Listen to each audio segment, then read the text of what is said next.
format for session 3 will be 3 components: a short presentation, a quick panel, and then a Q&A to you. Will lead up to lunch, which I'm now estimating will be around 12:20. So we're leading up to lunch. After lunch, we'll hear from our keynote and finish the day with a great big bang talking about high-impact economic projects. There are many great companies that line up to support today's event and make this possible. One of them is the Regional Group, which of course is a leader in real estate in the National Capital Region. Really is a remarkable company working in different facets of the real estate. I want to point out that Senator Gordon and Tal Scheer, where are you guys? I was just chatting with you in back. There you are, right there. So thank you very much for supporting today's event. And I'd now like to invite to the podium Sachin Anand, the Senior Director of Acquisitions at Regional Group, to say a few words about the company and introduce our next panel. Here is Sachin Anand.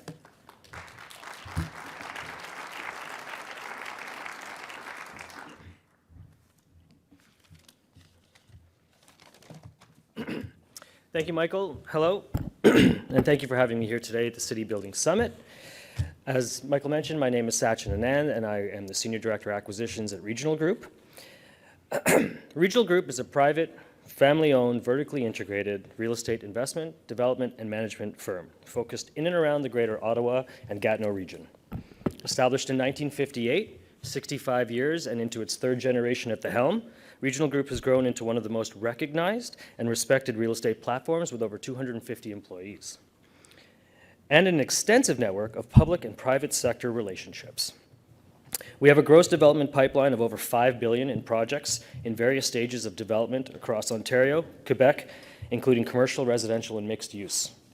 The company's service platform is managed by a team of industry leaders with demonstrated experience in land, housing through EQ Homes, commercial and multifamily development, in-house leasing, asset and property management, construction management, and tax and valuation advisory services. It truly is a full spectrum of services.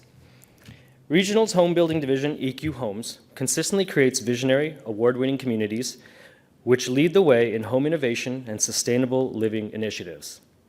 While being born and raised in Ottawa, I had the opportunity to live in different cities around the world for both part of my work and university careers. I attended McGill University in Montreal. I studied abroad at business school in France. I worked in investment banking in my initial years in London, England, and Manhattan, New York in investment banking. I love to travel and have been to over 40 countries. I'm not embellishing when I say this. Ottawa offers one of the world's best, well-rounded quality of life I've seen around the world. It was reasons like affordable home ownership, access to employment, access and cost of healthcare, transit and commuting options, family life balance that brought me and my wife back to Ottawa. Not to mention we are relatively spoiled with plentiful fitness and outdoor options, whether you're a skier, a golfer, a camper, any direction, north, south, west, east, you can get it in pretty much 30 minutes. I've known Regional Group and EQ Homes since my return to Canada in 2009. They were a client of mine for over 14 years as a commercial lender here in Ottawa. They have always been master planners and have a long-term holistic view on their developments. They create a true sense of community. There's a heavy focus on mixed-use communities where you could live, work, and play. Our developments garner a lot of thought into how we create community engagement through development of a community concept that includes many housing options, transit options, access to schools, access to healthcare, seniors and long-term care, spaces to congregate, such as rooftop patios, lobbies, working space in your condo, as well as proximity to city parks, green space, blue space being water, recreational facilities, gyms, and city facilities, as well as day-to-day amenities such as retail and employment. I think I've got the clicker here. All right, so this is an example of 2 master plan communities that I wanted to present. The first one being Greystone, which is a brownfield infill on Main Street next to St. Paul's University. We're, I think, year 10 into this. But you get an example of the many components that are in here, talking about different housing options: condos, apartments, single-family homes, towns, long-term care facilities. So there's a good mix of options for people to age in place and not have to leave a community once they've built a sense in that community. The second one is something I found rather unique when I came across regional, was master planned industrial and employment parks. This is a 170-acre master planned employment park that's now home to Amazon, Costco, Tomlinson headquarters, as well as car dealerships. It's an auto park, and then there's retail amenities to suit. It's not done, and there's more to come in this site. Can I somehow go back? There we go. So quite simply, our development philosophy relates quite strongly to community and quality of life. Our legacy is your future. That's kind of the motto between how we approach our developments and our long-term view on the communities we're creating. On behalf of Regional Group, we are proud to be a sponsor of this year's City Building Summit. A key emerging trend post-pandemic highlights what cities can do to protect and enhance quality of life as a key economic driver. Attracting families, investment in talent is based on affordability, access to housing, quality transit, and commitment to healthy outcomes. These elements of community prosperity continue to evolve. Our next session invites experts on these matters and where we were and where we should be going to build an inclusive and sustainable community. Please welcome Dr. Vera Etches, Medical Officer of Health, Ottawa Public Health, Katie Burkholder-Harris, Executive Director of Alliance to End Homelessness, Jason Burgraff, Executive Director, Greater Ottawa Home Builders Association, and Jennifer Armstrong, Program Manager, Transportation Policy and Network. And to moderate this panel, please welcome back Michael.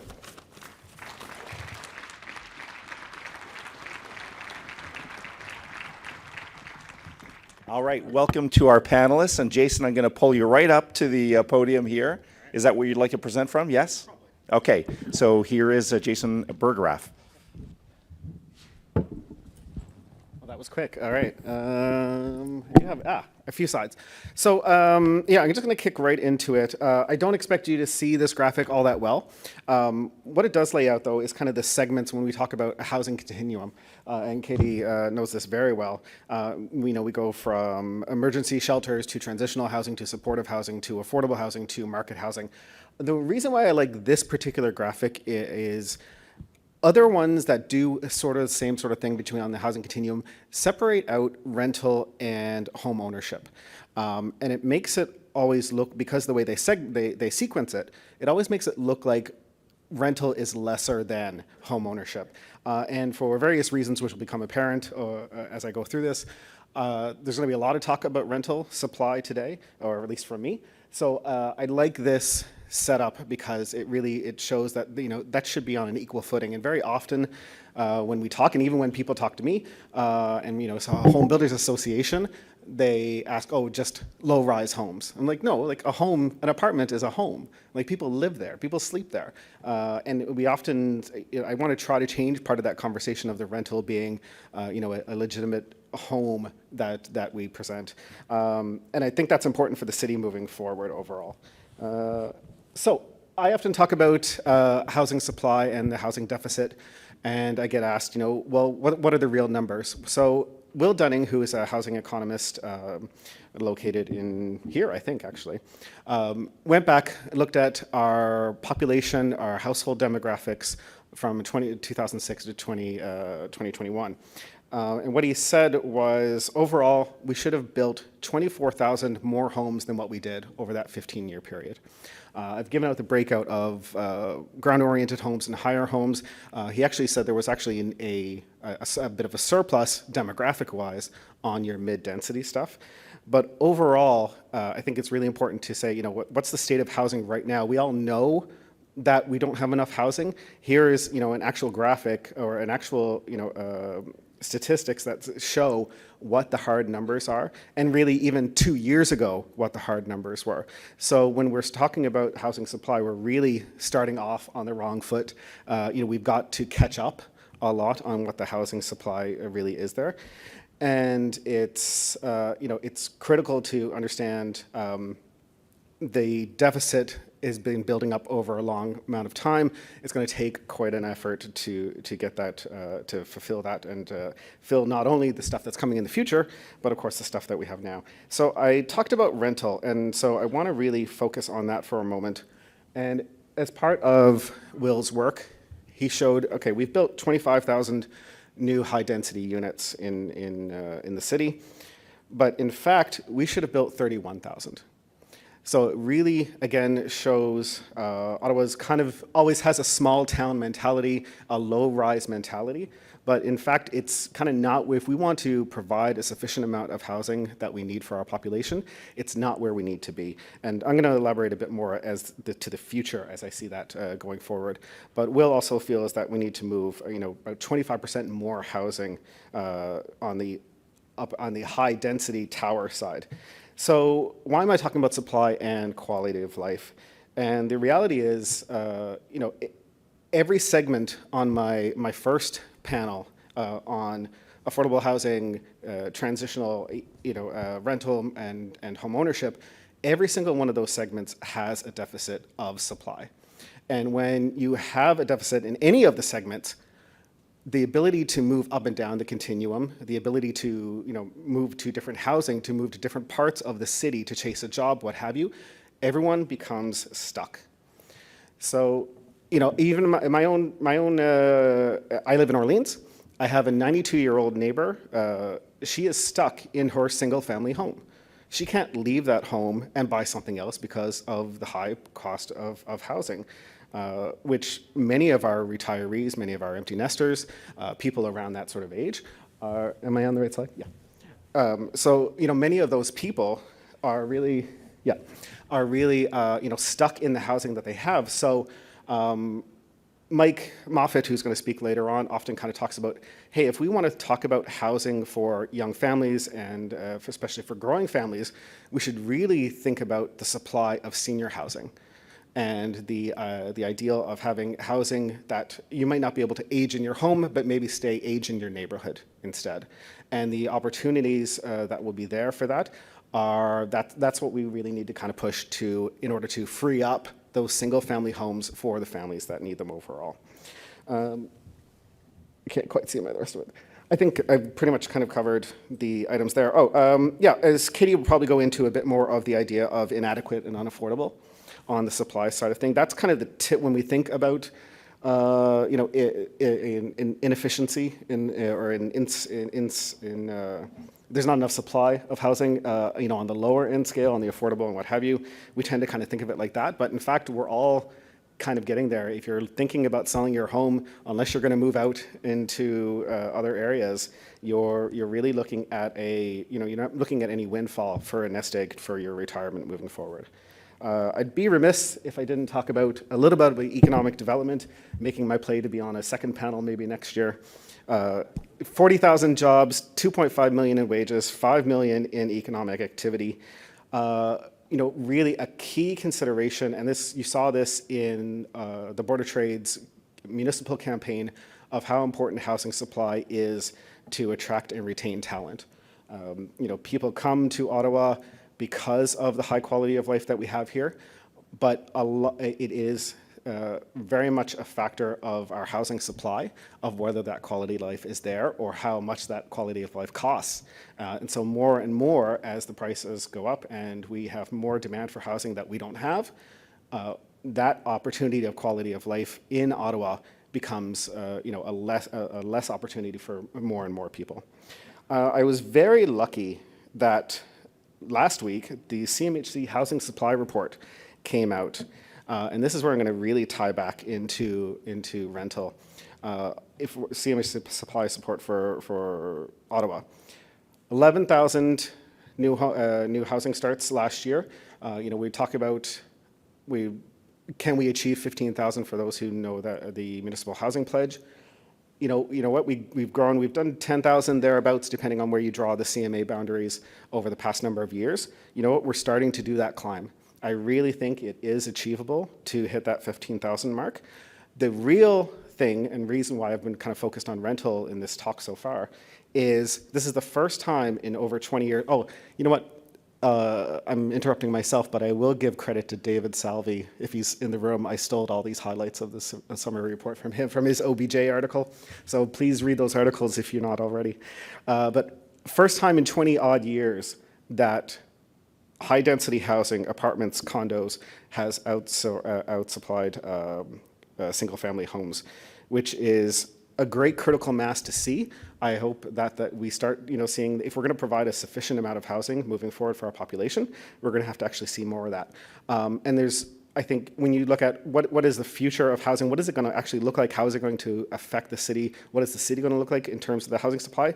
Look at these numbers here, right? 5 stories of apartment buildings going up from 5.1 to 7.3.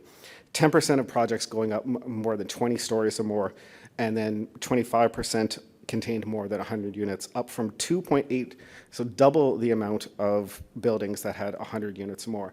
Ottawa is urbanizing on the built form side of things in a way that I don't think many of us, and even myself for sure, we don't conceive Ottawa in that fashion, but that's very much the way Ottawa's going, and frankly, it's the way that Ottawa needs to go. So I mentioned the Ottawa Municipal Housing Pledge. It's 151,000 homes over the next 10 years, roughly 10,000 homes a year. Is it enough homes? Perhaps. Well, as demographics kind of work our way out, we'll kind of see.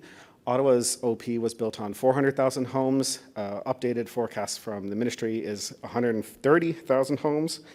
It's a significant jump in housing demand. And what we're going to see over is a big spillover from where we are providing housing here to people moving out. We already see it, right, to Arranpire, Rockland, Kemptville, because of the lack of housing opportunities here. We're going to see that moving forward if we don't address the housing supply that we have. So that's why I like to always kind of reemphasize my last point there, which is, the housing pledge is very necessary in order to focus our efforts on producing 15,000 new homes a year. It's not a nice thing to have. Our housing supply should not be a byproduct or a second thought of everything else. It has to be a corporate goal of the industry, of the city, of all of us as the public, in order to provide the kind of Ottawa that we are enjoying and the kind of Ottawa we feel we need to provide to others moving forward. So, Michael, I'll leave it at that for now. Thanks.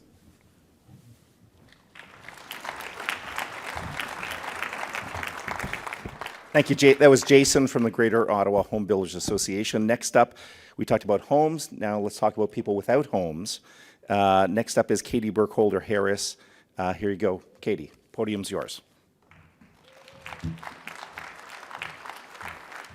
Thank you, and I'm very glad that I don't have slides because basically they'd be the same as some of Jason's. If we are talking about ending homelessness, we are talking about affordable housing. And I want to start by just sharing a little bit about the Alliance. I'm the executive director of the Ottawa Alliance to End Homelessness. We represent 70 different agencies who are all working in the housing homelessness sector in Ottawa. And a lot of our work is advocacy and public engagement based, but increasingly our work is a focus on nonprofit housing.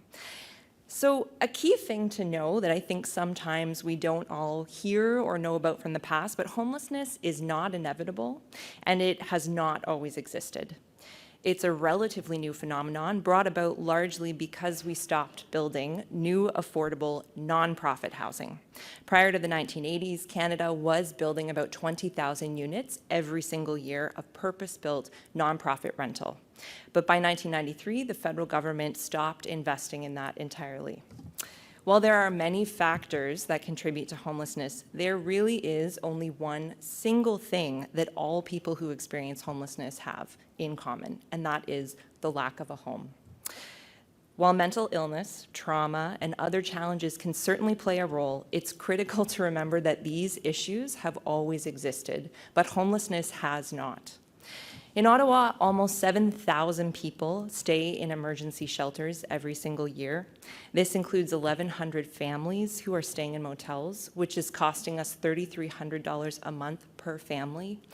For people that are stuck in shelter and want to be in our community, they want to be thriving. And I think it's really important to know this is because there are no affordable housing options available, and we didn't get here by accident. Homelessness sits at the extreme end of the housing spectrum that Jason showed you. And I would say on the other end of that is not just home ownership, but it's housing as an investment asset. And those two extremes have created a market that is somewhat warped actually right now. Across the spectrum, people are feeling the pressure of a housing crisis that is out of control and impacting us in big, big ways. In Ottawa, this looks like a one-bedroom apartment that costs $2,000 a month. It looks like full-time university students who are staying in emergency shelters because they can't afford the rent. It looks like people who are working full-time during the day as personal support workers or factory workers and sleeping in a shelter at night. And these are both from direct stories. I don't know if anybody was tuning in at the beginning of the pandemic. There was a personal support worker staying in shelters that was brought forth before the Ontario Tribunal. She was in Ottawa, and she ended up bringing COVID to her home that she was supporting people in. She was homeless and she was staying in the shelter, but she was working full-time and serving us and our community in a really deep time of need. The housing crisis also looks like people stuck in alternative level of care beds.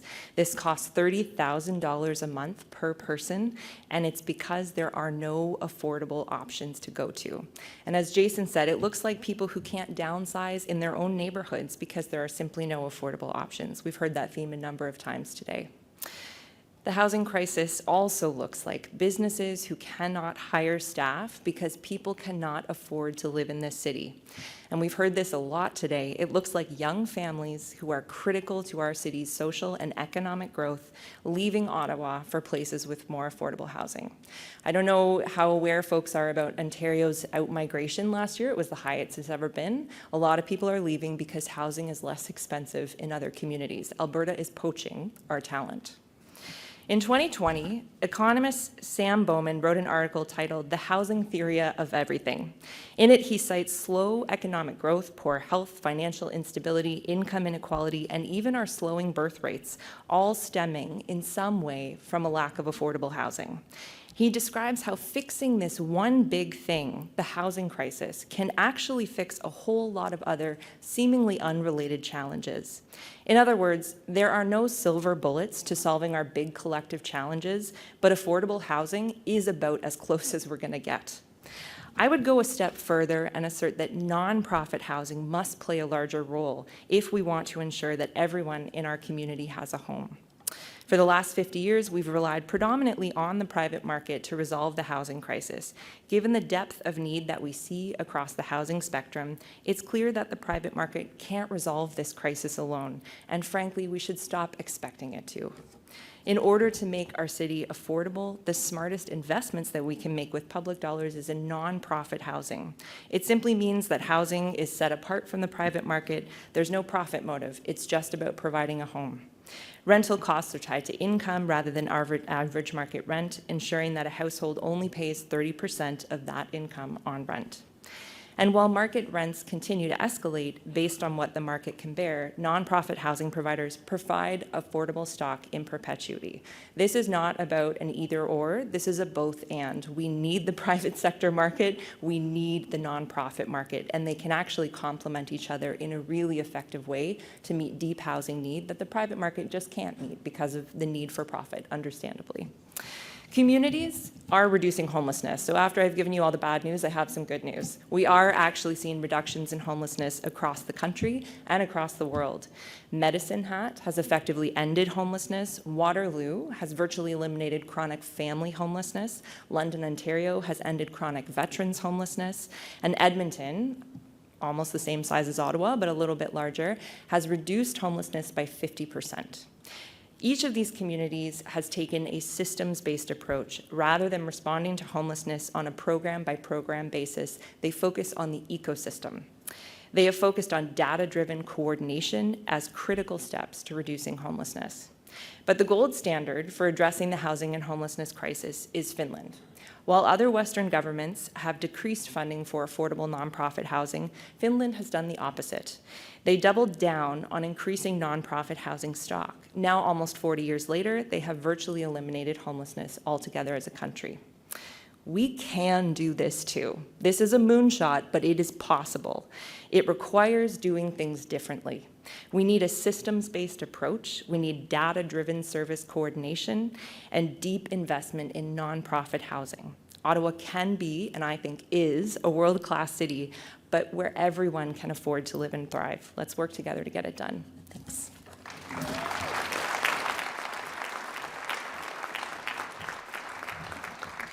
Another fascinating presentation. Thank you so much, Katie. Next up, I'm going to call Jennifer Armstrong, who's the Program Manager of Transportation Policy and Network at the City of Ottawa. Here's Jennifer.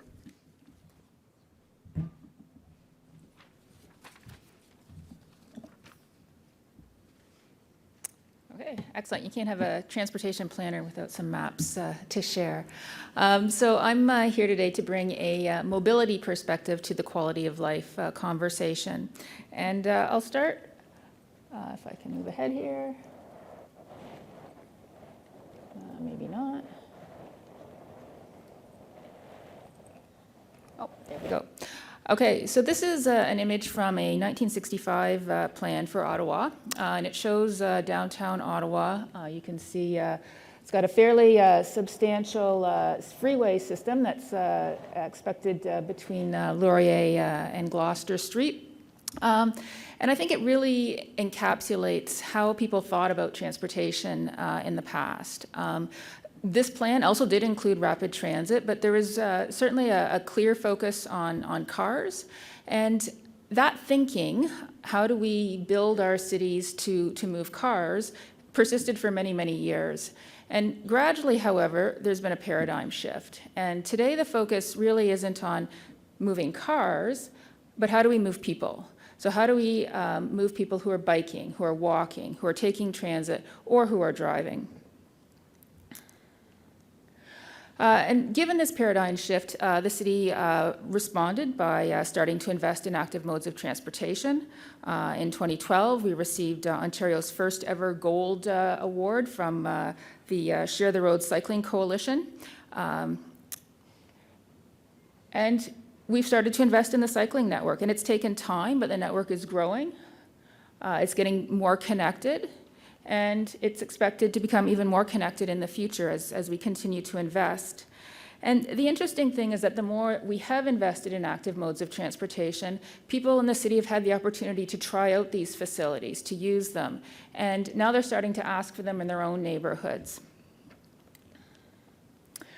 So streets that are safe, that they're welcoming, where kids can walk and cycle to school, where there's places to sit, where there's shade, things to see and do. These are really the types of streets that create communities where people want to live. And one of the ways that the city has been accelerating the transition to complete streets, streets that accommodate all modes of transportation, is by the Complete Streets policy. And essentially that policy allows the city to look at each transportation project as an opportunity to make it better. So when there's road reconstruction happening, when there's major transit projects, all of those initiatives can be looked at as an opportunity to provide walking and cycling facilities, to provide shade, and to make it a better place for people who want to spend time. And we do know that it's working. Over the next 25 years or so, we expect to build about 550 kilometers of new cycling infrastructure. And the expectation is about 3/4 of that will be provided as part of other projects. We also know that a convenient, reliable transit system is really essential to quality of life. And there are a lot of people in the city that find transportation to be a barrier to having a job, to buying groceries, to accessing health care. And transit can play a really critical role in addressing mobility poverty within the city. At the same time, transit is absolutely essential to meeting the city's greenhouse gas reduction targets.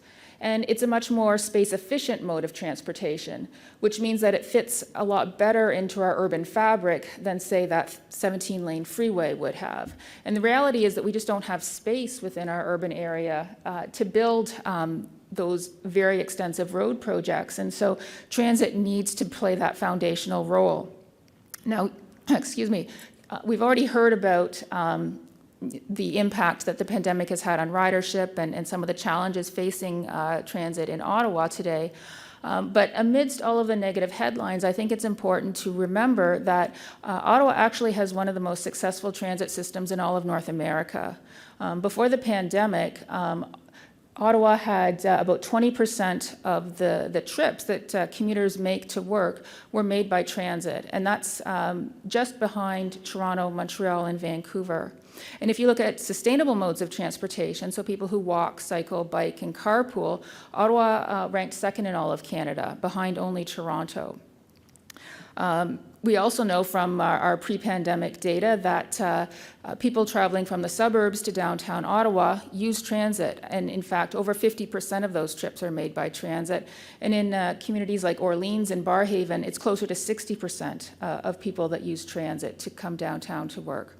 So we know the world has changed, but there is a strong foundation in transit that Ottawa has to build on. And finally, I just wanted to say a couple of words about innovation in the transportation sector. The city is working with the private sector and others to pursue new innovations in providing mobility services. The challenge that we face is making sure that those new technologies and those innovations support our city building objectives. So do they make our streets safer? Do they support transit? Do they make it easier for people with disabilities to move about our system? So what does the future of transportation look like in Ottawa? Well, we're in the process of updating our transportation master plan, and tomorrow we'll actually be seeking council approval for the transportation policies within that plan. And those policies provide the direction for how the city will build and maintain and operate its transportation system.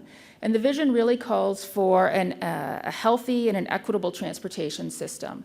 So a transportation system where land use and transportation really work together to create complete, inclusive communities where amenities like parks and services are within an easy walk of residents that live there, and where the streets and the sidewalks and the cycling facilities are safe, because we know that those things are really important for promoting physical activity, mental health, social interaction. And this isn't just for new neighborhoods, this also applies equally to existing communities. We also need a resilient and responsive transportation system, resilient to future climate conditions, responsive to all the change that's on the horizon as we recover from the pandemic and we adapt to these new ways of working. And also just as new technologies and mobility services emerge, we need to be nimble, we need to be flexible to respond to that. We also need a transportation system that's sustainable, that minimizes impacts on our environment, and that contributes to meeting our greenhouse gas emission reduction targets. And we need a system that's affordable, both for the people who use the system, but also for taxpayers. And so that means making smart investments, and it also means being as efficient as we can with the infrastructure that we already have. And finally, I think, I just want to emphasize, I think the key is to provide people with options, options that are safe, that are reliable, that are convenient, options that leverage the new technologies that are on the horizon. I think in the end, it's these new, putting more of a focus on the options that are available to residents, that's how we can achieve a high quality of life in the city, and that should be the focus and is the focus in our transportation master plan. So thank you.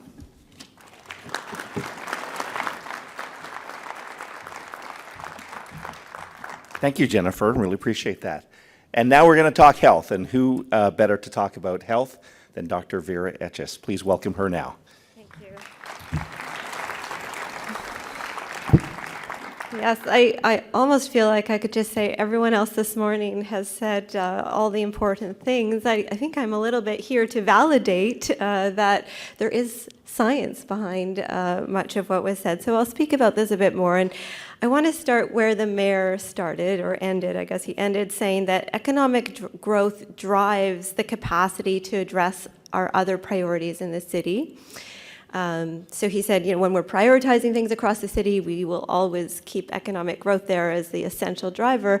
I'm not going to disagree with him. I'm going to add to that to say we know that well-being depends on more than our economic growth and our GDP. And I know he would agree with that. That a healthy, thriving population is valued. We saw that. People took drastic action to protect their health. We also know it's a circle, it's linked, it's mutually reinforcing, that a healthy, thriving population is in fact needed for economic growth and for a thriving economy. And I do want to pause here just because I have a room full of so many people who led through the pandemic, led your workplaces, your organizations, in your communities. I just want to say thank you for all those actions, those difficult things you did to protect the health of people. It is significant, and I know the impact is enduring. We've heard it over and over this morning. And we've learned. So we appreciate that. And so what I want to say about how we build up Ottawa is that your decisions, the things we've talked about today, absolutely affect the health of people. And housing is one of those very fundamental determinants of health. It is pretty hard to be healthy without a home. And we see that in mortality rates. We see that in infectious disease transmission, invasive group A, strep as back, and over 50% of the cases are among people who are homeless. There are real measurable things we can see. Green space and the way we build parks and the way we have access to trees, this actually, you can look up the science, it affects our mental health.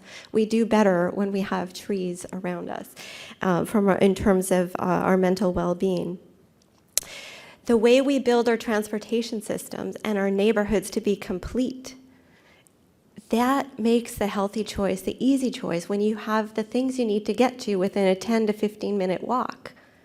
That 10 to 15 minutes, 2 or 3 times a day, actually adds up to meeting your daily physical activity requirements to avoid chronic diseases like diabetes and hypertension and even cancers, right? Physical activity is so important, and it doesn't work to tell people, go to the gym. You have to build it into our lives. And we can do that. This is what you're talking about. So I just keep going. It's great. I think there are other things that were mentioned today. I want to also underline, extremely important for health, the social connections. And again, this was so tough through the pandemic, but people's health can be affected by social isolation, even as much as smoking. And this is striking in terms of the impact on well-being. And the way we build, again, can connect people. It can create opportunities for that social connection. It's so important. So that's the piece about health outcomes and what you're talking about. The other thing I wanted to say is that, and it's been brought up, we are all connected. We saw this. We can think about it from the infectious disease point of view, but we saw it in terms of solutions and well-being in general, that we can't thrive unless everyone has the opportunity to have their basic needs met and do well in our city. And we see this is actually quite systemically the case that some people are denied opportunities. And this, in going forward and creating solutions, needs to be deliberately part of how we plan and tackle and build solutions, is to build those relationships with communities that are systemically denied influence and access to solutions. Indigenous populations know what they need to be well. We heard so much through the pandemic about the solutions for Black health. People have ideas, and they know, and they need to be part of conversations. I think the thing I want to end on is, again, how much we have strengths in our city. I was just reading our new health status report on how's our city doing. Is coming out in June, and I was looking at it. We are doing better than Ontario on self-reported health.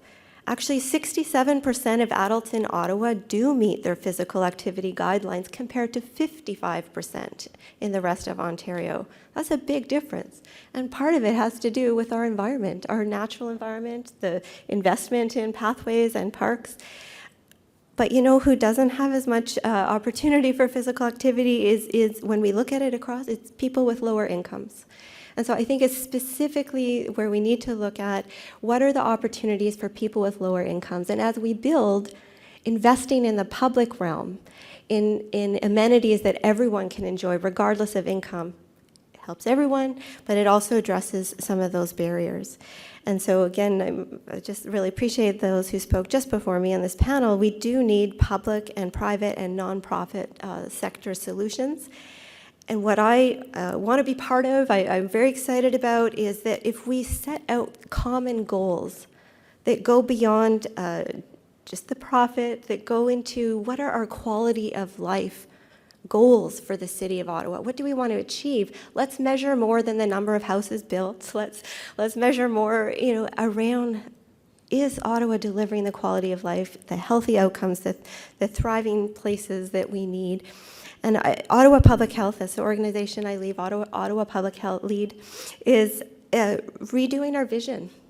It's not that often that a public health agency says, oh, we're really going to aim for something different. But we are. We're adding a word places into our vision. So typically we've been about all people in Ottawa, are healthy and thriving. We are now going to be about all people and places in Ottawa are healthy and thriving, because it is the places where we live, the physical environments we experience, and the social environments we experience that determine our health. And so I really am excited to work with you. We're here to partner on especially measuring those health outcomes of the work that you do and how we build our city. So thank you very much.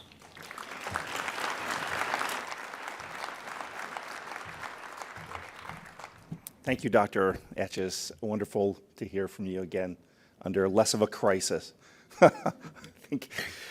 So listen, I'm going to give the last 10 minutes back to all of you in the audience. So I think we'll break with our format a little bit and ask each of you, or not each of you, but some of you to put your hands forward bravely and ask a question about quality of life in our city. Who wants to be the first brave volunteer? Scanning the room. I've got lots of questions. Yes. Yeah, Catherine. We'll get a microphone to you, but Catherine's up here in the front. Here it comes. Or a comment, potentially. Thank you so much for, you can hear me, right? Okay. Yeah. For your presentations. It's more of a comment that a lot of what you're saying in terms of social health and well-being is absolutely plugged into branding. And so that's the whole idea about how everyone in this room and everything that we're doing here is we're all connected in terms of the city building aspect. But Dr. Etches, when you're talking about Ottawans, being above the median for Ontario in terms of meeting our physical activity requirements, that is something that when we did our extensive research for the branding work that we were undertaking for Ottawa tourism and the Ottawa brand, we discovered that Ottawa tops the charts in terms of the urban places in Canada in terms of outdoor activity and recreation opportunities, and that we are an incredibly active city, and the branding taught us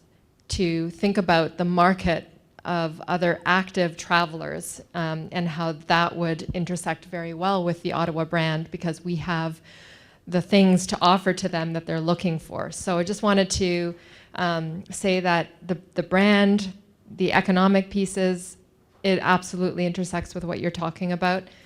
There were a few other examples, and I can't think of them all now, but thank you very much, because I think it just underscores how the work that you're all doing and the work that private sector is doing and high tech and tourism and all these other things is all connected. Dr. Etches, a quick comment on that. So we have the evidence of a physical layout, wonderful outdoor pathway system. I think, as you indicated, that is, you believe, playing into making Ottawa healthier. Yes. It'll come on. Just keep Okay, speaking. They'll get it on. Yes, it's when people have the ability to be physically active in their daily life. That's what makes the big difference. And then I was pointing to the fact that there are still these barriers to overcome for some populations. So lovely bike paths out here, really good if you have a helmet and a bike. you know. Yes. So let's think about like overcoming some of those barriers as well. But yes, we have a lot of strengths in this city. Maybe I'll sneak a question in for Jason and Katie. I was really interested in how your presentations complemented each other. So, Katie, you acknowledged that we need private sector home builders, and Jason, I think you might agree that in the private sector we might build some nonprofit houses once in a while. Maybe, Jason, just maybe riff off each other a little bit, talking to Katie, acknowledging the desire for both ends of that spectrum. Yeah, so funnily, during the break, the previous break, we were talking about kind of like what was the best solution for producing affordable housing units, and we're kind of in simpatico of there's a real question about the capacity of the nonprofit development sector overall. If you look at Ottawa, realistically, there are 2 companies in Ottawa that produce that mission critical producing nonprofit housing, OCH, and then CADCO, which was spun off from CCOC. And the reality is, and this isn't just Ottawa; it's across many municipalities, is that capacity of that sector is not sufficient to produce the amount of sustainable, affordable housing that's required. Katie, I love that you brought a little positivity there at the end of your presentation. Like it's not hopeless that we can tackle this. Can you speak maybe a little bit about the private sector? There are many developers, real estate people in the room here today. What role do they have in ending homelessness? Yeah, so to be honest, I feel a bit put on the spot because there is a lot of synergy, but I also would say, most of the market is obviously private development. 80% of people are going to live in the private sector, rentals and homes. But ultimately, for a chunk of our population, like nonprofit really is the only way to go. And it's simply because you have to remove a profit motive from something that's a human right. And that is the responsibility of governments. And so the scale piece is really critical. And Jason and I were chatting about this. And if there is some CMHC folks in the room, please build. We would love to see the federal government get back in the business of building, because to do it at scale actually needs to be an element of our work, has to be for the nonprofit sector in doing that. So private developers can absolutely play, and you see some great mixed opportunities like the Dream Legacy one that's happening at LeBreton. There's some great options there, but at scale, ultimately, and I feel like I'm saying a hard truth here, at scale, it's really difficult if there needs to be profit. For that segment of the population. I think the rest of the market, it totally makes sense. But we do need to look at that. Canada has the lowest in the OECD of nonprofit housing. Internationally, we are about 4%. At our height, we were at about 10%. And you look at countries in Europe, 30%, 35%, 20% of their housing stock is nonprofit.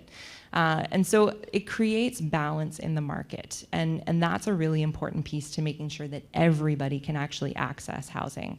But again, along that spectrum, when people are housed, they can work. When people have affordable housing, they can live here and be part of the community in significant ways. We get talent, we get population growth. And so it is really a both and. We need it all. But I would say there is a challenge when it's okay that the private sector needs to make money. It's fine, but it's just there's a portion that it cannot meet that need, and that's okay. So who can meet that need, and what does that look like when we're having a discussion? Okay, what's this lane and who's in this lane? And I think that's really where the conversation needs to be. Good. Thank you for the clarification. So government really needs to reclaim its spot in building nonprofit is one thing you'd say. We got a couple more minutes for questions. Who's got one? If not, yes, we've got a couple questions right here. Yes. Yeah, we'll get a microphone, but continue. Start with your question. We'll get a microphone in your hand. Oh, here we go.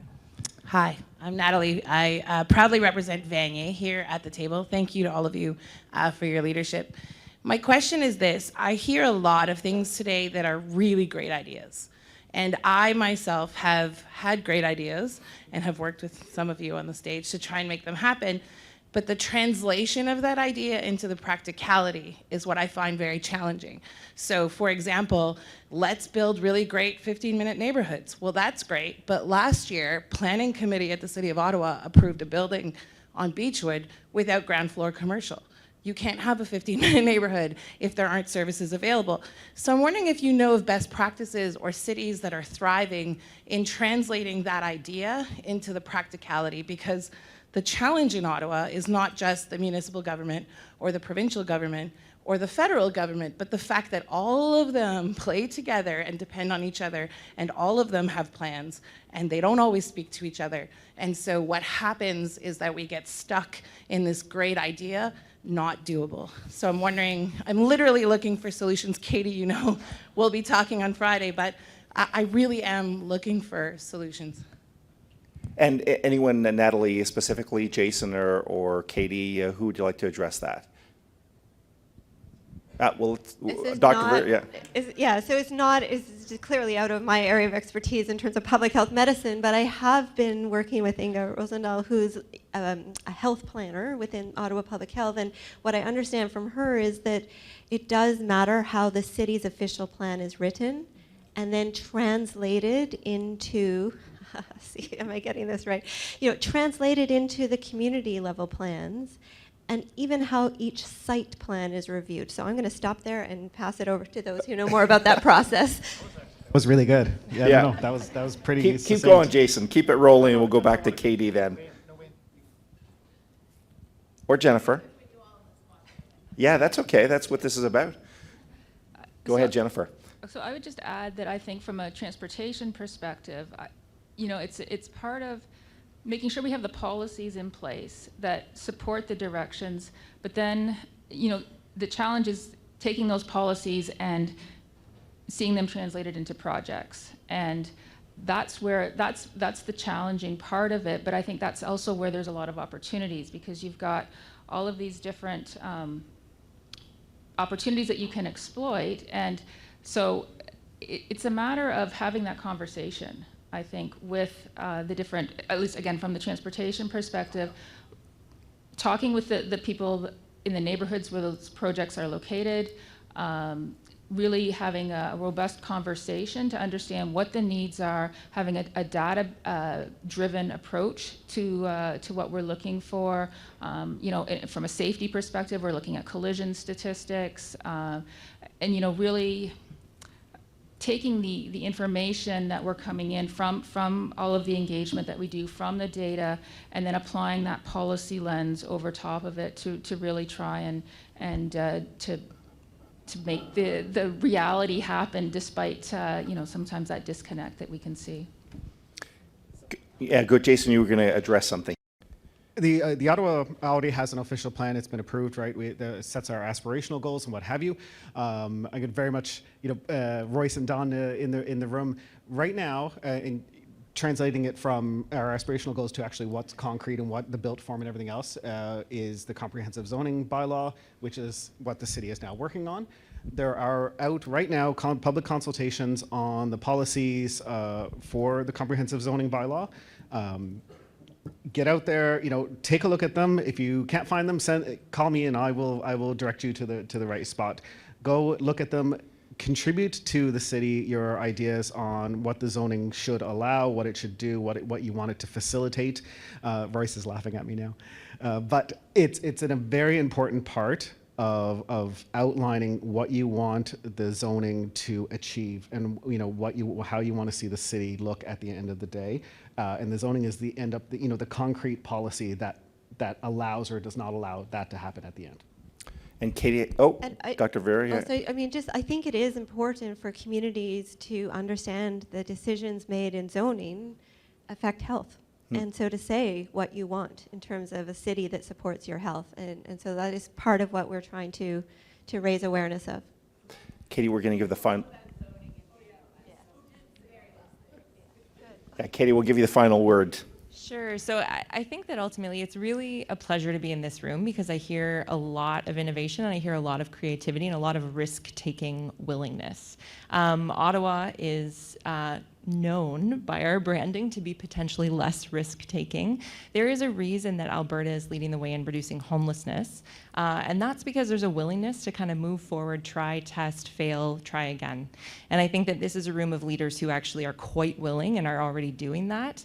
The pandemic has shaken us up to some degree, but I think in terms of implementation, it's a culture issue. At the end of the day, there's a culture issue at play, and we actually need to really be okay with making mistakes and testing things out and trying new. And I think that is growing. I think there's an appetite for that. But I just really encourage to get to implementation. You know, people have done some pretty interesting things. I remember hearing about a city that actually had a test case. It was an American city, and they did a street exhibition where they broke every bylaw. And then they invited, you know, city staff and city council to come and their local leaders to see what the street was like. And the street was amazing. It was amazing in terms of what they did with that public space. And then they got to have a conversation that said, hey, what's different about what we've done? And they showed them. And I think that's a big piece. Certainly in homelessness, one of the things we do is an immersive exercise where people have to look at what the system looks like. You have to navigate it. And it's almost like an automatic turnaround for people. They're like, oh, okay, I get it. So something about implementation is really connected to how we mobilize folks. And I really think, like, this is a group of mobilized people, clearly, but we have opportunity where we need to bring our leaders along in that in serious ways. And so I just encourage creativity in doing that because, you know, we've got the bones of everything that we need, but it really is a willingness to take that a step further and show, you know, don't tell, but show. What a beautiful point to conclude on. Round of applause for our quality of life panelists, Dr. Vera Etches, Katie Burkholder, Harris, Jason Berggraf, Jennifer Armstrong.